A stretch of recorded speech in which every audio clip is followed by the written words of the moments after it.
My son's fiancée leaned toward her mother at our dinner table and whispered in Russian, "This pathetic old fool has no idea what's happening. He actually thinks I love his boring son. Just wait until we get the house." She laughed softly, covering her mouth with her napkin. What she didn't know was that I understood every single word. I spent 23 years with the RCMP, 12 of them working organized crime cases involving Eastern European networks. My Russian was as sharp as my English, but I said nothing. I smiled and passed the breadbasket. What I heard next made me realize I had to protect my son from the most dangerous woman he'd ever met. Before I tell you what happened at that table, let me know in the comments. Where are you watching from today? The smell of cedar and rain drifted through the open window of my home in North Vancouver that November evening. At 64 years old, I'd perfected my mother's recipe for tourtière over decades of cooking for my late wife Catherine and our son Marcus.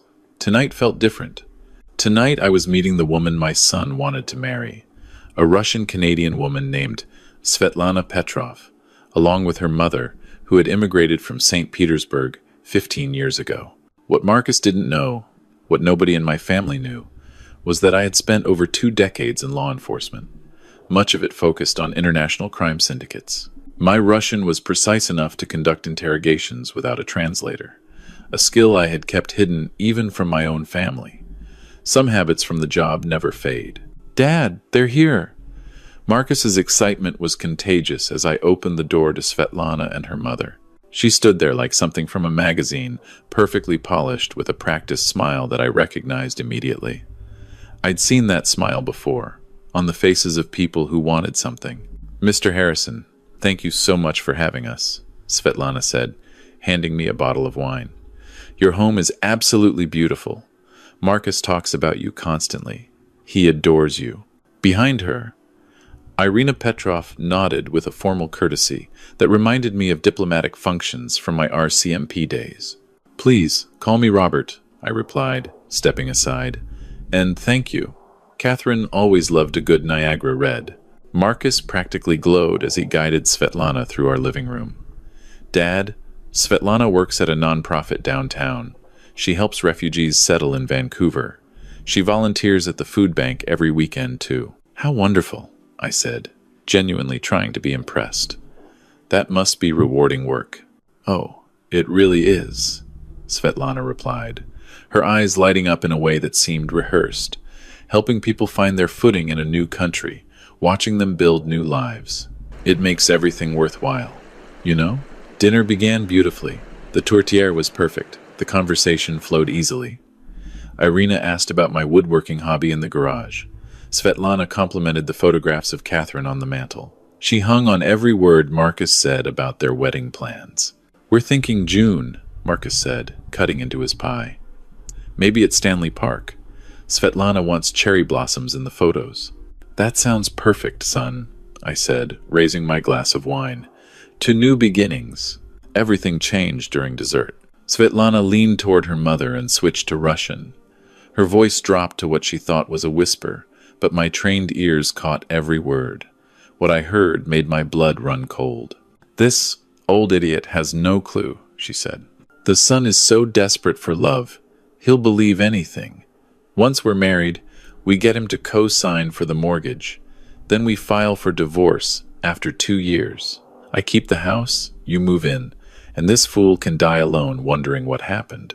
The casual cruelty in her voice, the way she spoke to her mother like they were business partners reviewing a plan rather than family at dinner, hit me like a physical blow. I tightened my grip on my coffee cup.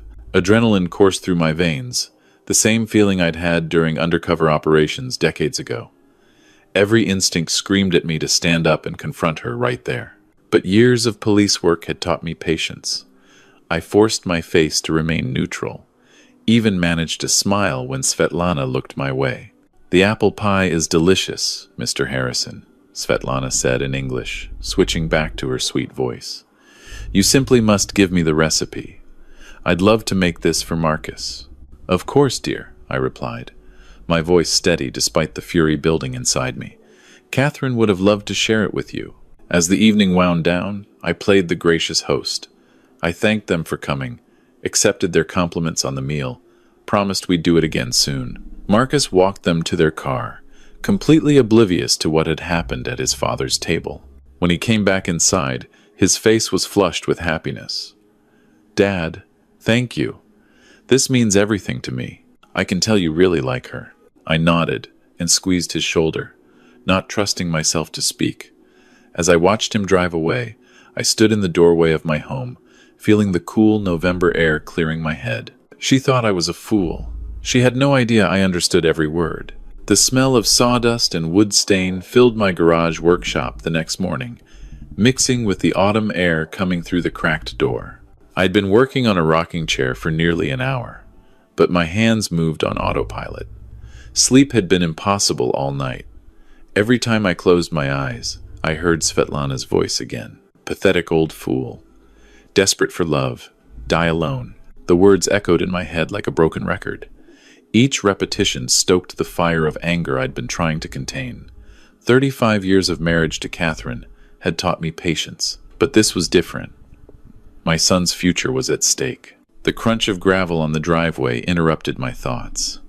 Marcus's truck pulled up, and I watched through the window as he grabbed 2 cups of coffee from the passenger seat. My boy was always thoughtful. He got that from his mother. "Morning, Dad," he called out, ducking under the half-open garage door. His face wore the same glow it had all week. "Thought you might need some caffeine. You look tired." "Thanks, son." I accepted the steaming cup gratefully. "Just been working on this chair. Mrs. Chen wants it finished for her daughter's birthday." Marcus settled onto my workbench, careful not to disturb the scattered components. "Svetlana loved meeting you last week. She keeps asking when we can come back for dinner." The mention of her name sent a familiar pang of irritation through me, but I kept my voice even. "She seems quite taken with you." His smile widened. "Dad, I've never felt this way before. She makes me want to be better, you know? Her mother is wonderful too. So traditional, so respectful. They remind me of Grandma when I was little." I set down my coffee cup, choosing my words carefully. "Son, sometimes people aren't what they seem." The shift in Marcus's expression was immediate. His shoulders tensed, and that easy smile faded. "What do you mean by that?" "I just think you should take your time. Get to know them better before making any big decisions." "Dad, you're being unreasonable." The words came out sharper than I expected. "You barely gave her a chance. She was polite and kind, and you're already finding fault." I tried a different approach. "This isn't about blame, Marcus. It's about being careful. In my career, I learned to trust instincts." "Your instincts?" He stood up abruptly, nearly knocking over his coffee. "Or your prejudices? Is this because she's Russian? Because that's what it sounds like to me." The accusation hit me like a slap. "That's not fair, and you know it." "Is it, Dad?" Marcus's voice cracked with disappointment. "Svetlana warned me this might happen. She said some people have trouble accepting relationships with immigrants, even family." Svetlana warned him. The manipulation was so subtle, so calculated, that it took my breath away. She'd planted doubt about me before I'd even said a word. "Son, this isn't about that." "Then what is it, Dad?" "Because from where I'm standing, it looks like you've already made up your mind about the woman I love." He headed toward the door, then turned back with eyes bright with unshed tears. "I thought you'd want me to be happy. Mom would have supported me. She would have given Svetlana a real chance."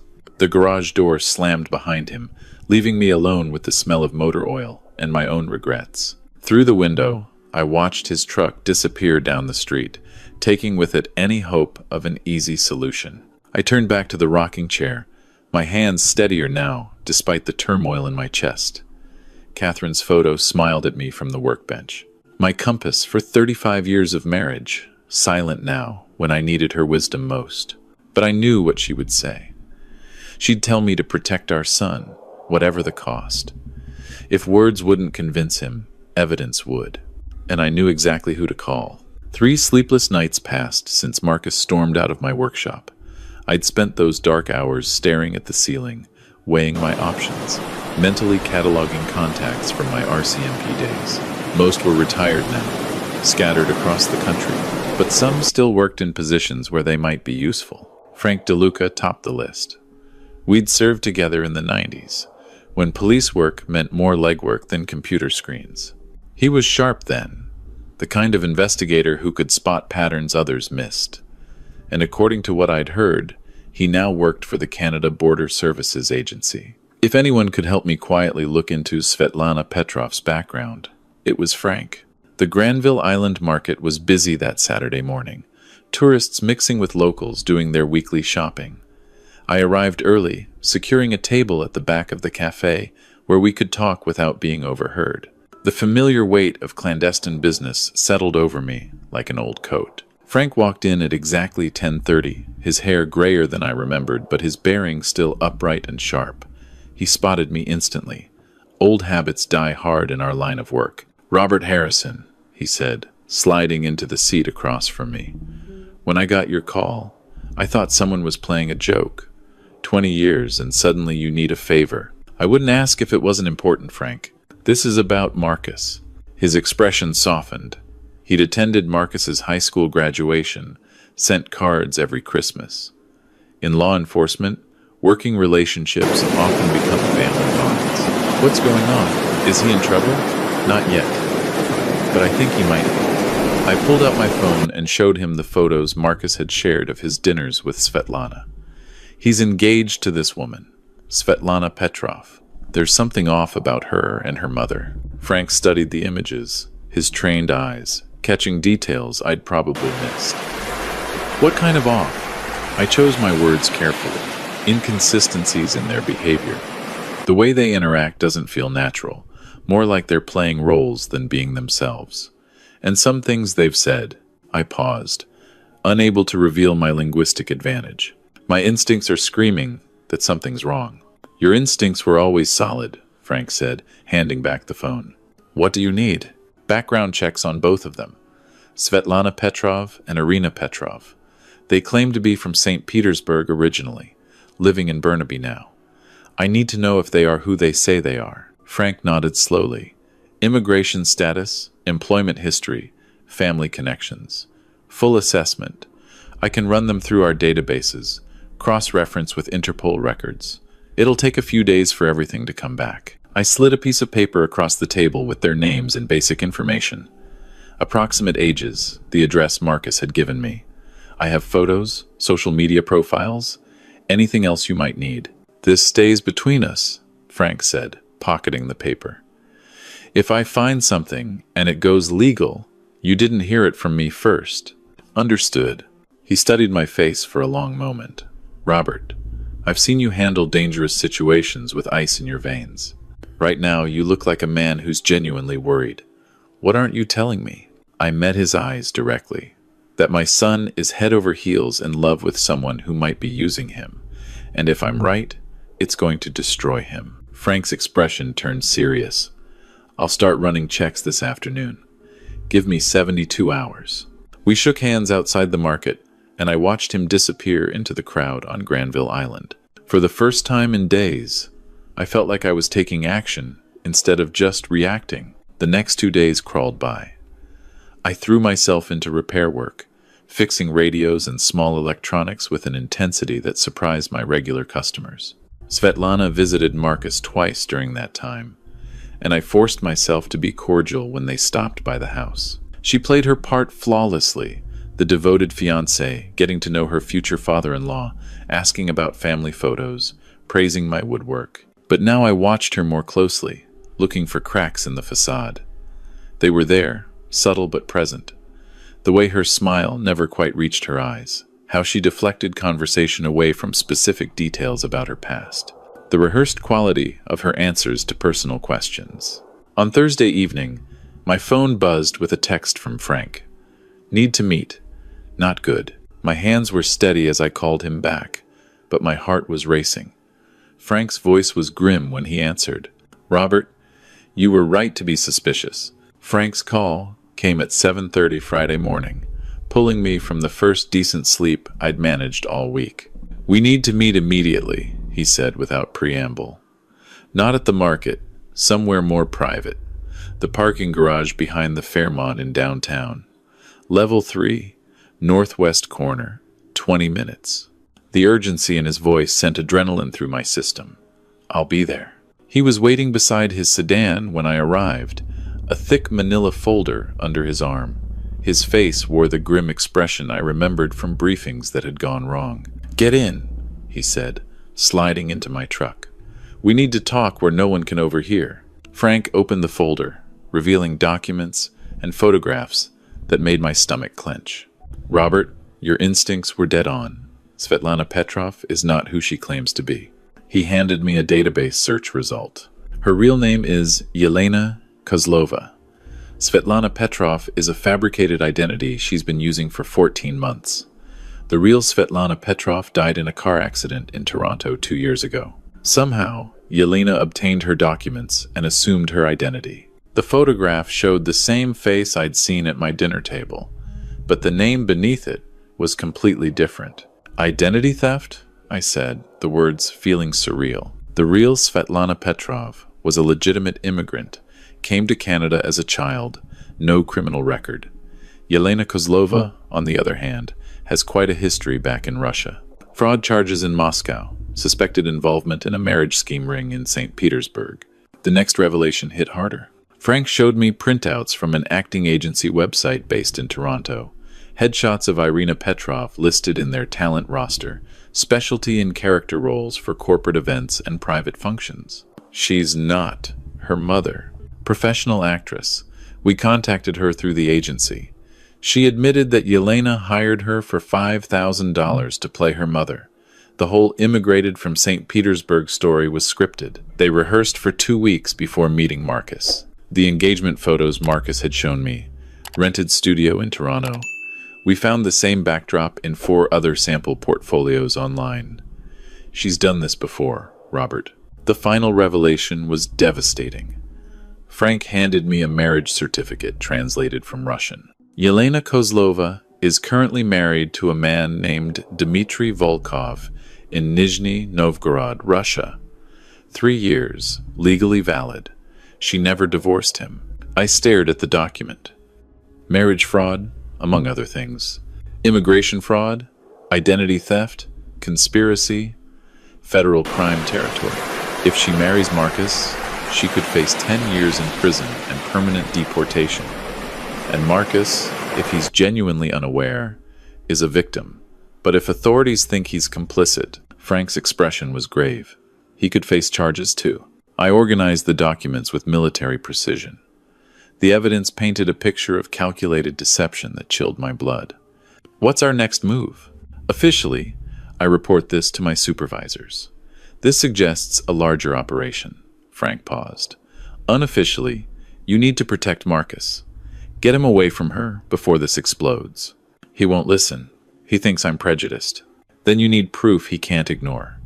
Frank gathered up the documents. I can give you copies, but once this goes official, it's going to move fast. Federal prosecutors don't mess around with immigration fraud. I accepted the folder. Its weight felt heavier than it should. How much time do we have? Maybe a week before the investigation goes official. Frank prepared to leave, placing a hand on my shoulder. I'm sorry, Robert. I know this isn't what you wanted to find. He was right. Part of me had hoped my suspicions were wrong, that Svetlana was simply a young woman with poor social skills or cultural differences I'd misread. But the evidence was irrefutable. Looking at the documents spread across my kitchen table that night, I realized this was bigger than I'd thought. The question now was how to tell Marcus without destroying our relationship completely. The following Wednesday, I made my decision. Waiting for the official investigation wasn't an option. By then, Marcus might have already signed mortgage papers, or worse, married her. I needed to confront this head-on, but smartly. I called Marcus and asked him to come to dinner. Just the 2 of us, father and son. To my relief, he agreed, though his voice carried a wariness that hadn't been there before Svetlana. He arrived at 6, still in his work clothes, from the engineering firm downtown. My boy had grown into a good man, hardworking and honest. Catherine would have been proud. That's what made this so painful. His honesty made him vulnerable to someone like Yelena Kozlova. "Dad," he said, settling into his chair at the kitchen table. "What's this about? You sounded serious on the phone." I'd laid out the folder, face down. The evidence that would either save my son or make him hate me forever. Marcus, I need you to look at something, and I need you to keep an open mind until you've seen everything. His jaw tightened.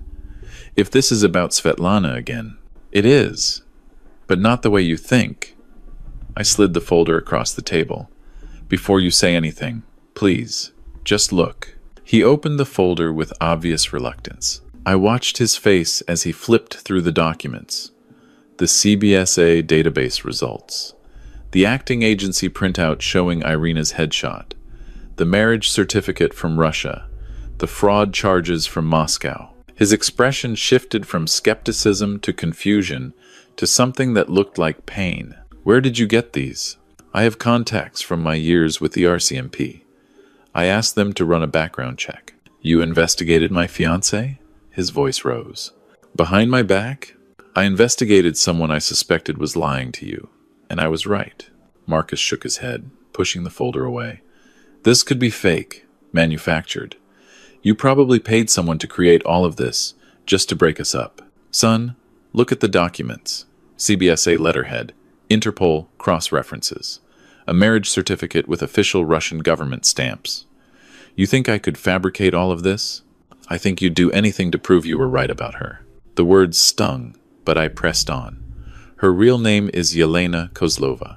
She's wanted for fraud in Russia.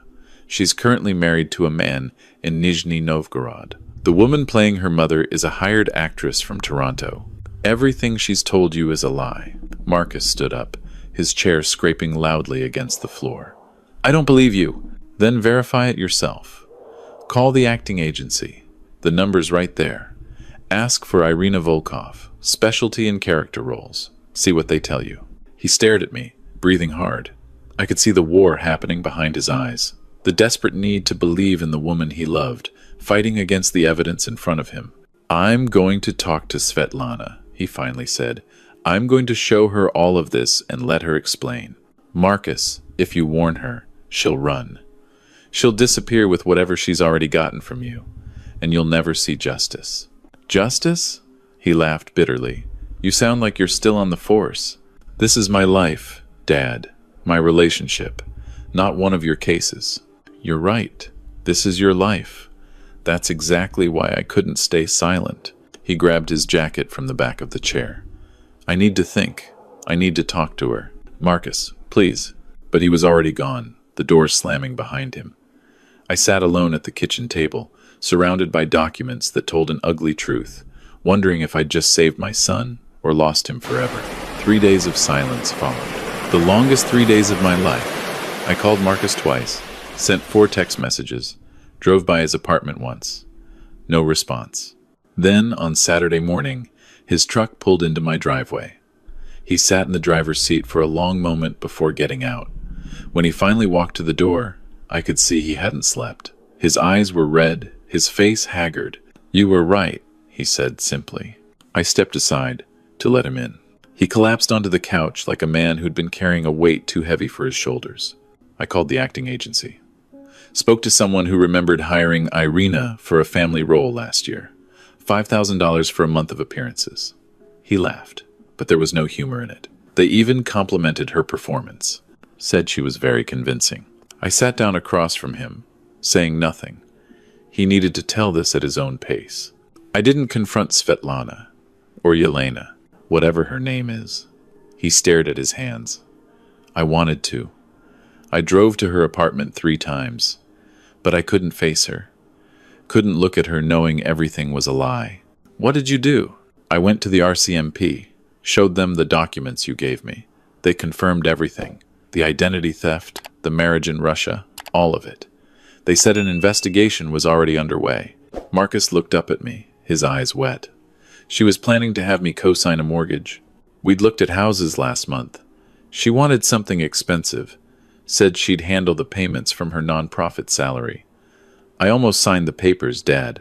I almost destroyed my credit, my savings, everything, for a woman who was going to leave me the moment the ink was dry. But you didn't sign. No, because of you. He wiped his eyes roughly. I'm sorry for what I said in the garage. About prejudice. About Mom. I was wrong. I moved to sit beside him on the couch, placing a hand on his shoulder the way I had when he was small and the world seemed too scary. You weren't wrong to love someone. You weren't wrong to trust. That's not a weakness, Marcus. That's what makes you a good man. I feel like such a fool. Foolish is ignoring the truth when it's right in front of you. You didn't do that. When the evidence was clear, you saw it. That takes courage. He leaned into me then, something he hadn't done since he was a teenager. We sat there for a long time, father and son, while the autumn rain began to fall outside. What happens now? He finally asked. Now the authorities handle it, and you heal. Will I have to testify? Maybe.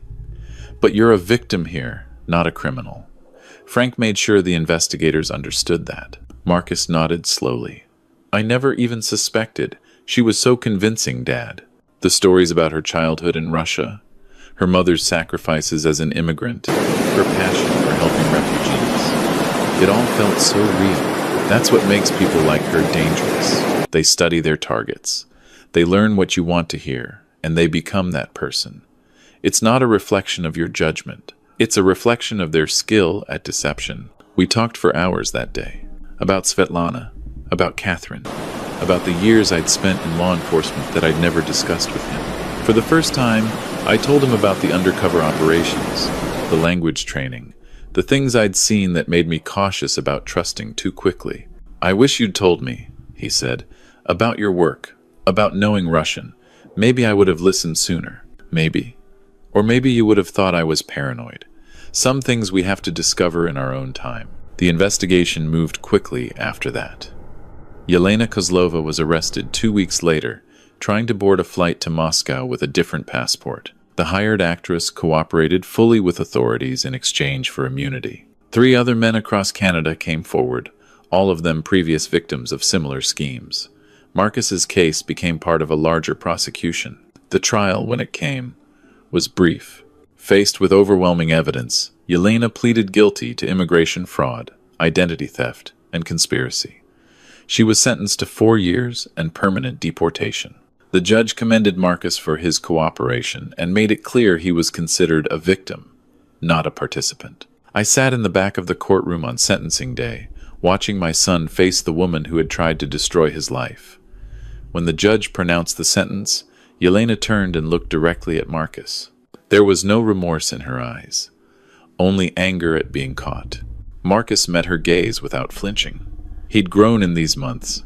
The naive young man who'd fallen for practiced smiles and rehearsed stories had been replaced by someone wiser, more cautious, but not bitter. 6 months later, I stood in my workshop on a crisp April morning, watching Marcus sand the edges of a cedar chest. His movements were careful, deliberate, very different from the impatient young man who used to dismiss my craft as just woodworking. Like this, Dad? He asked, holding up the sandpaper. Perfect, son. Your mother would be proud. Marcus smiled. A real smile, not the desperate happiness he'd worn during his time with Svetlana. He'd moved back to North Vancouver 3 months ago, not out of necessity, but by choice. I want to remember who I am, he'd told me. I want to remember where I come from. The transformation hadn't happened overnight.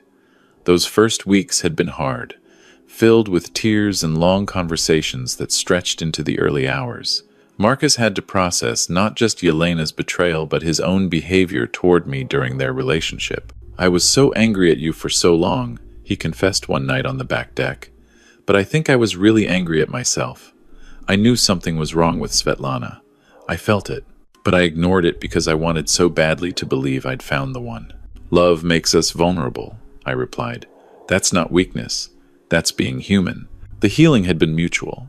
I'd faced my own failures, how I'd let grief over Catherine consume me, how I'd been too passive in the face of Marcus's growing coldness. We'd both learned that love sometimes requires difficult conversations, that silence doesn't always protect. Marcus had left his engineering job downtown where Svetlana's influence had helped get him hired. Everything there reminded me of the person I was pretending to be. Now he worked for a smaller firm in North Vancouver, coming home each day with stories about bridge designs and environmental assessments, his eyes bright with genuine purpose. As for Yelena Kozlova, the aftermath had been swift. News spread quickly through the community, and several people came forward with suspicions they'd harbored but never voiced. One of her other victims, a man from Calgary, had reached out to Marcus. They'd formed an unlikely friendship, bonded by their shared experience. "He's doing better now," Marcus told me. "Getting married next fall, to someone real this time. He asked if I'd come to the wedding. Are you going?" "I think so. It feels right somehow, like closing a chapter." The response from our community surprised us both. Instead of judgment for the dramatic revelation of Svetlana's true identity, we found support. Mrs. Chen brought casseroles for weeks. Father Morrison from the church visited regularly. Even Marcus's real friends reached out, people he'd neglected during his relationship with Svetlana. "We always thought something was off about her," one admitted. "We just didn't know how to tell you." The hardest thing had been the guilt Marcus carried for 3 years of distance between us. "I chose her over you," he'd said through tears. "I chose her lies over your truth." "You chose what you believed was best for your future," I'd answered. "That's what children do. Grow, make decisions. You couldn't have known her motives, but I should have trusted you. Now you know. That's what matters." Watching him carefully create something beautiful with his own hands, I felt a peace I hadn't experienced in years. The cedar chest he was building was a wedding gift for his friend Ashley. A real wedding built on honesty and love, not manipulation. "You know," Marcus said, setting down the sandpaper, "I think I understand why you love this work." "Oh? Why's that?" "There's something honest about it. You can't fake good craftsmanship." "No," I agreed. "You can't fake anything that's built to last." He looked at me, his eyes filled with hard-won wisdom. "Like family." "Like family," I confirmed. Outside our workshop, North Vancouver settled into spring. Cherry blossoms beginning to bloom along the streets. Somewhere in this city, other families were probably struggling with their own secrets and betrayals, their own journeys toward understanding. But in that moment, surrounded by the scent of cedar and the quiet satisfaction of work done with love, I knew that sometimes the most painful decisions are also the most necessary ones. Sometimes protecting those we love means risking their hatred. And sometimes, if we're very lucky, the truth really can set us all free. Looking back on everything that happened, I've learned that stories of betrayal like ours are more common than we think. But what makes each story different is how we choose to respond when the truth finally comes to light. God taught me that sometimes loving someone means making the hardest choices. When I discovered Yelena's scheme, I could have stayed quiet to avoid hurting Marcus. But the Lord showed me that protecting someone you love sometimes means risking their anger. He works in mysterious ways, and I believe He guided me to find that evidence when Marcus needed to be saved most. This experience taught me that betrayal doesn't have to end in bitterness. Marcus and I could have let Yelena's manipulation destroy us forever. Instead, we chose forgiveness and healing. God blessed us with a second chance that many families never get. The most important lesson is this: truth and love will always triumph over lies and vengeance. When we trust in God's plan, even our darkest moments can lead us to redemption. Stories like ours prove that family bonds, when built on honesty and genuine love, are stronger than any scheme designed to tear them apart. Sometimes being a father means breaking your child's heart to save their soul. It was the hardest thing I've ever done, but watching Marcus happy and whole again reminds me that real story endings aren't always fairy tales. Sometimes they're even better because they're real. What do you think about my decision to expose the truth? Have you ever had to choose between protecting someone's feelings and telling them a painful truth? Share your thoughts in the comments below. And don't forget to like this video and subscribe to our channel for more incredible true stories that will move your heart.